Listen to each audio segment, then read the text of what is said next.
Let's do division. And I know what some of you are thinking. Oh, yes, let's. 15 plus 24i divided by 3. Understand that when you're dividing by a single term, you can separate this into two smaller fractions and then reduce. So how do you reduce this stuff? That's just 5 plus 8i. That's it. That's all you do. That may have been a little bit too easy, but I just want to kind of get you guys feeling happy before I destroy you. If I take 8i divided by 2i. Thoughts? Did you say 4i? Are you making fun of me? How about we reduce the i's though, right? Just like they were variables. If they were x's, wouldn't you cross the x's out? And then what are you left with? 4. It's just 4. Can you do one where the, for example, like the 3 is at the top and then 15 is 24 i's at the bottom? Yeah, we'll do an example of that in just a moment. Check this out though.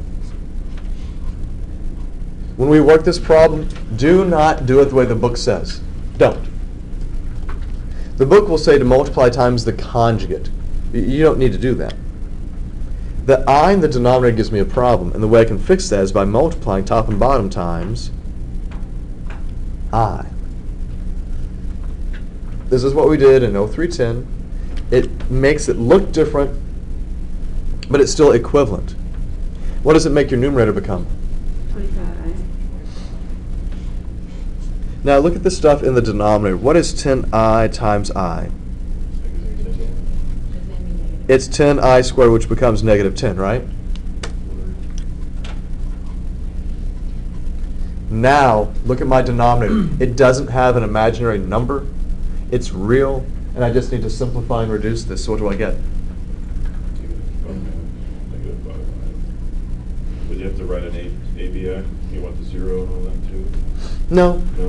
It's just if you have real and imaginary, you want to put it in the correct order or the standard order. So you wouldn't want 0 minus?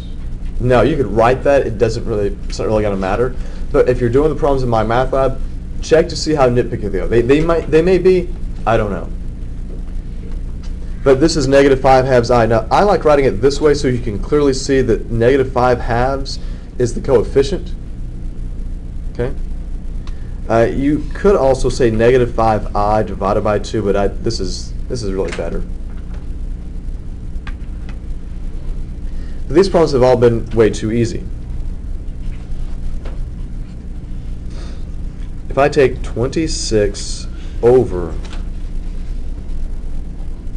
2 plus 3i, I can't just multiply times I, can I? The reciprocal of the entire denominator.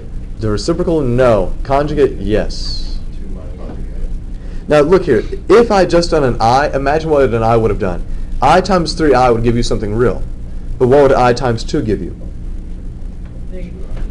Something imaginary. So even though you'd get rid of one imaginary, you'd create another one. So it doesn't really help you out. But as we saw in the last video, conjugates are your friends.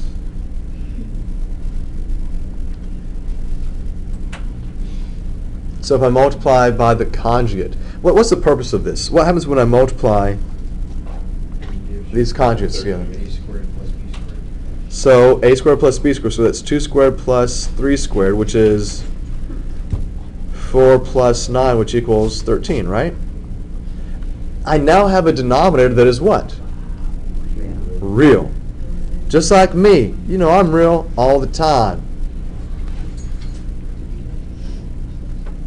Now, why does it seem easier now? the second time you see things is always Can easier. you just simplify it right there? I think Instead of having to multiply it? Yeah, exactly. The reason I left this factor is because I knew that 13 would reduce with the 26.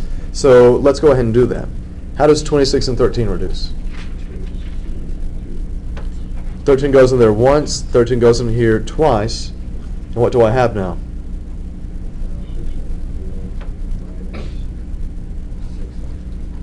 Four minus 6i.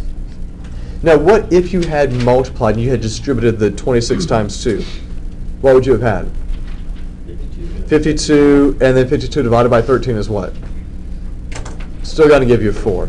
So by reducing beforehand, it allows me to deal with smaller numbers, and I'm usually happier when I deal with smaller numbers unless it's my paycheck, right? Sometimes larger numbers are not necessarily a problem.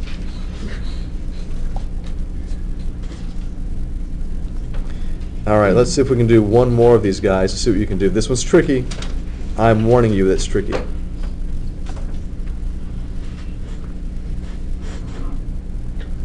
Three minus 5i divided by the quantity 1 minus I.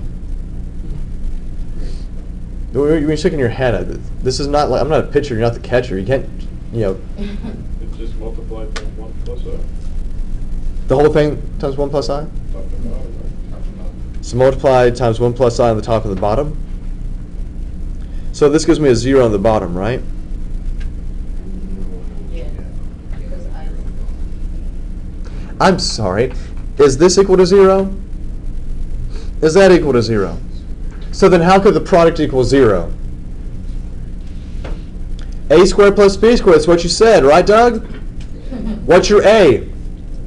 So 1 squared plus, what's your B? No. B, as we have said before, where is that paper? 1 squared. Hold on. B is the imaginary unit. It's the coefficient of I. In this case, what is the coefficient of I? 1. Coefficient of I is 1. See? This is understood to be a 1i, isn't it? So 1 squared plus 1 squared equals what? It's just 2. But you've got to deal with that numerator. The numerator is kind of ugly. What do you get? Piece by piece. Work it out. What do we get? We get 3 plus 3i minus 5i minus 5i squared. This is all over 2. So let's see what happens here. Minus 5i squared equals what?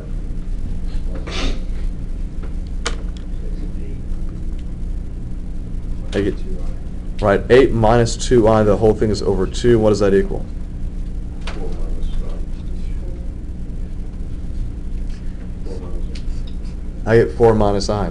Would you believe that you can work this guy on your graphing calculator? In order to do that, though, you must type things in correctly. So I'm going to still use the classic print so you guys can see what this looks like. Okay. So my original problem, so parentheses, 3 minus 5i divided by, now if you do 1 minus I, that's going to be wrong. Do you know why it will be wrong? And I put my parentheses. So let me insert parentheses and close it off. I get 4 minus I. The example that I had before that was 26 divided by the quantity 2 plus 3i. I get 4 minus 6i.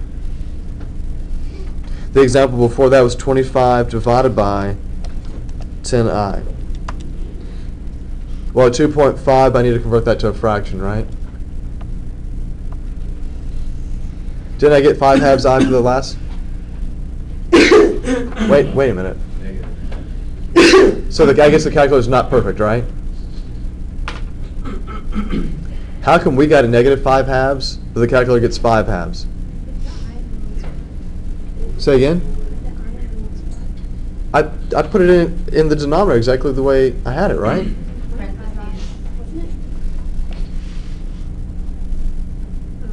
25. You have to use parentheses on the 10i. That's right.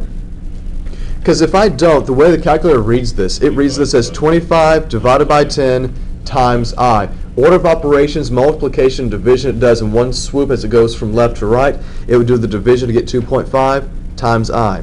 What I meant to say was 25 divided by 10I. Let's go ahead and convert that to a fraction. And there's my negative 5 halves I. Be very, very careful with your parentheses when you use a graphing calculator.